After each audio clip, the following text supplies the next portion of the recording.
What is up, everybody? How we doing? Colts fans, welcome. You are here. I am not a Colts fan. I am actually your arch nemesis, the Texans fan. From the South, the AFC South, that is. We are the champs. Y'all are just there. Yes, I understand. I do know that if it wasn't for Gardner Minshew throwing that exceptionally horrible, bad pass, even though it fell into the running back's hands and fell out of him, we would not have been we're having this conversation saying that you guys are just a team that got eliminated by us.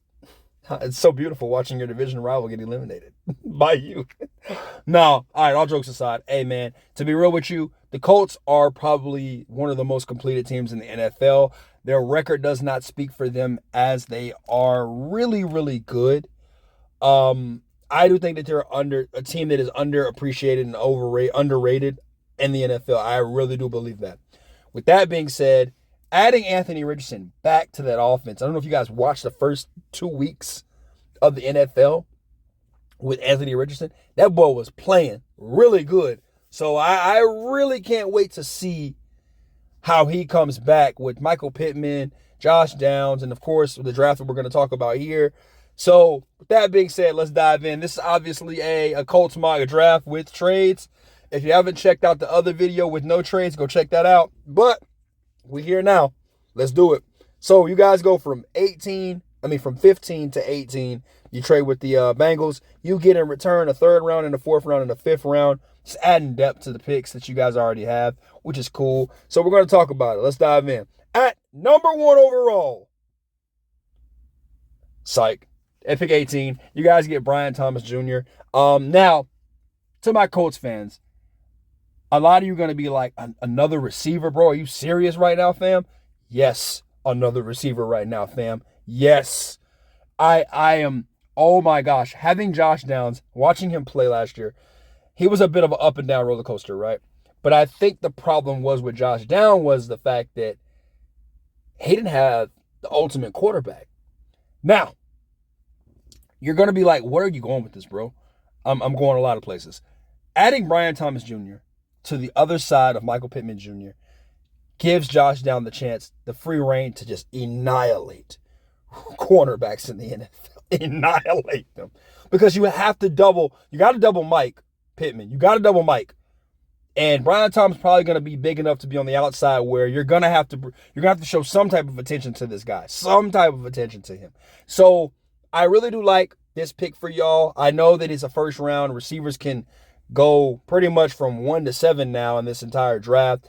I just really think that Brian Thomas Johnson Jr. fits you guys exceptionally well, not just because of the whole play is like this is the X's and O's that just drew up. I think that he's actually a really good receiver too. Great in the jump ball, good in the red zone, good in open space, got that takeoff speed. So I really think that he's going to be an exceptional piece to this offense. Actually, adding him back there with Jonathan Taylor, of course, then having him, Pittman, there's so many weapons. I just add more ammo to the fire. You know what I'm saying? Add more and more and more.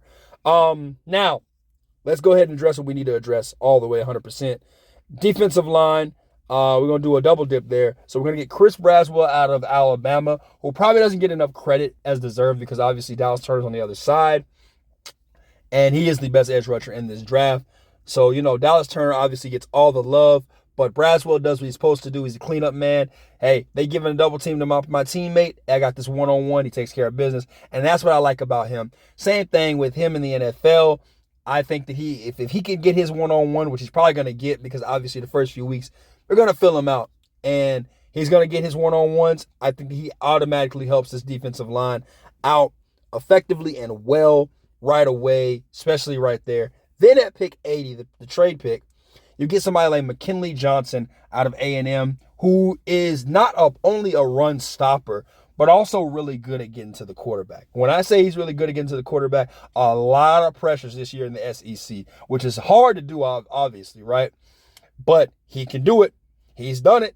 And, pairing him up in the middle with DeForest Buckner, anybody with DeForest Buckner, I think, that's young and kind of could learn from DeForest Buckner would be a great help and an asset to that. So I really think that is going to be an amazing spot for you guys to go ahead and start rebuilding your defensive line right there with that pick 46 and pick 80 as well.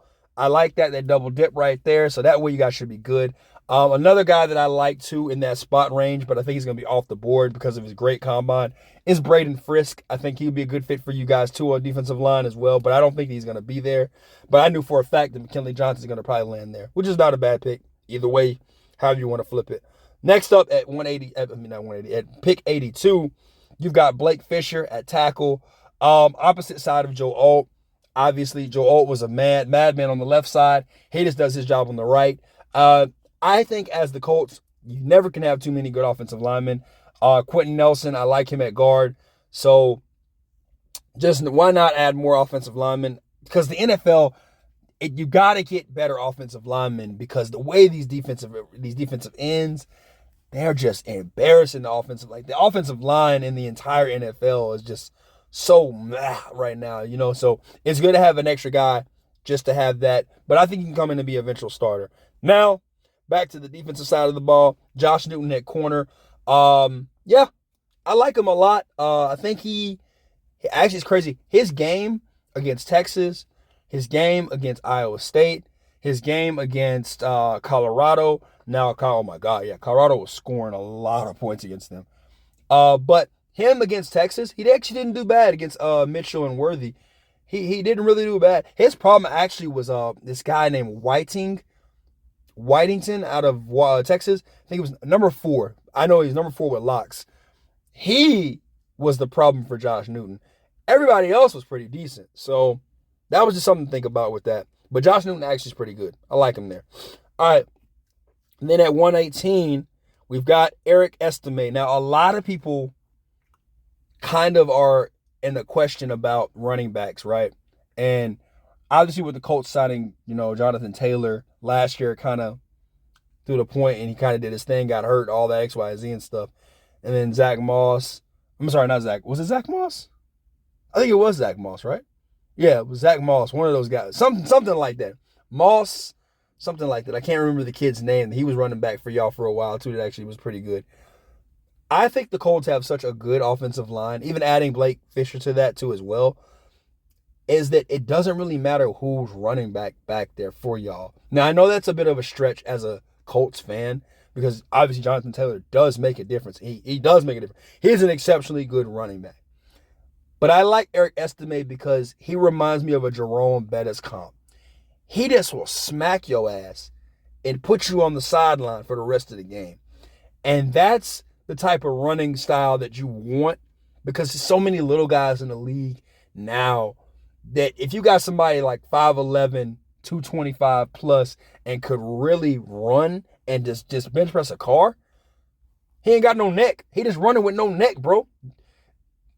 That would be a bit of a problem. And then you have, obviously, your Thunder and Lightning with my boy Jonathan Taylor, who just go cut you up, just a good running back all around. So that's something that I was experimenting with on this pick. That's an experimental pick at the running back position. You can let me have it in the comments, guys. That's fine. I'm cool with that. But that's just me. I'm experimenting pick with that one. I like that one a lot. That's what I think. Obviously, another depth pick again, offensive line, Leamer out of Arkansas. You got to start helping out. You got to start helping out Quentin Nelson. Like I said, so I took Fisher. Now I'm taking Leamer. I'm just going to start rebuilding that offensive line, get some young guys in there. I know, like I said, they'd have a good offensive line, but you got to have that depth. Start getting more depth. Tyron Hopper. Now, I was making some jokes about him on other teams that I had in mock too, but I think that he fits his best probably with the Bengals, Colts, and I think with the Seahawks. And the reason why I say with those 3 teams is because the style of defense that y'all play, and he's more of a gritty type, just hitter. And I think that he can ball hawk, he can pick, do it all. But I really like him more because he doesn't have to go sideline to sideline, because you guys already got some pretty good linebackers on your team. He doesn't have to cover his area, and he's really good at that. That's what I like about him. So that's a good pick right there. Lady Robinson, again, another offensive lineman pick. Left guard. He actually can move people out the club. I think that he'll actually go higher in this draft, not no 193, but hey, that's just me. I saw him there on the board. Why not take him? So that's just me. Dylan Holker at tight end. I'm going to say this in the most coolest way. Dylan Holker reminds me of Zach Ertz. And I know a lot of people are going to be like, bro, that's a bit of a reach. Are you serious, bro? Yes, I'm serious. Watch him at BYU, then go watch him at Colorado State. He just was electrifying at tight end. And it was one of those things where it's because he played at Colorado State. And, of course, on top of that, he played at BYU, right? So it's kind of like you're not really watching those games because they're super late at night. If you're on the East Coast like me, like I live in Atlanta, so... Well, I live in Tucker, Georgia, not Atlanta. It's like right next to Atlanta. But Dylan Holker and them, those games are coming on super late at night, so you're not really watching them. You know what I mean? So this guy's just as good as all the tight ends that's coming out in this draft, like the Sanders and so on and so forth. I just really like him for the simple fact that once he gets the ball in open field, matter of fact, not even that, really yards after catch, he just knows what to freaking do with it. Like and a lot of tight ends, we're going for that more and more now, especially in this day and age. We want to have faster tight ends, You got to be a tight end that can do both, right? So thanks to Shannon Sharp, right? Shannon Sharp, Gronk, Tony Gonzalez, and those guys where now the younger guys have no choice but to play like that, right? So Dylan Holker kind of can be, I'm not saying that he's going to be a Hall of Famer or nothing like that, but he can be that type of tight end if you want him to be. Or he's not afraid to block as well either. So, it's kind of one of those catch-22s with him. Like, he can do whatever you ask him to do. And I feel like the Colts have so many various of ways to use these offensive weapons that they have. And if you add Brian Thomas Jr., you're adding a Dylan Holker, you're adding a Eric Estime. These are the type of guys that I feel like they don't have to be stars on this offense right away. But when it's time and their number is called, you have plays designed specifically for them. And that's what I love about the Colts, man. It's like they just know how to put teams together. I think they've learned their lesson after the whole Andrew Luck. You got to learn how to build around your quarterback and save his career. And they're going to do that with Anthony Richardson. They're going to do that. They're learning their lesson. They're going to do that. So I'm not mad at all with this. Now, Colts fans, before you attack me in the comments, love y'all, respect y'all, hope we beat y'all, though, because I'm a Texans fan. With that being said, though, everybody else, tell me what you guys think. Hey, yo, I'm out. Peace.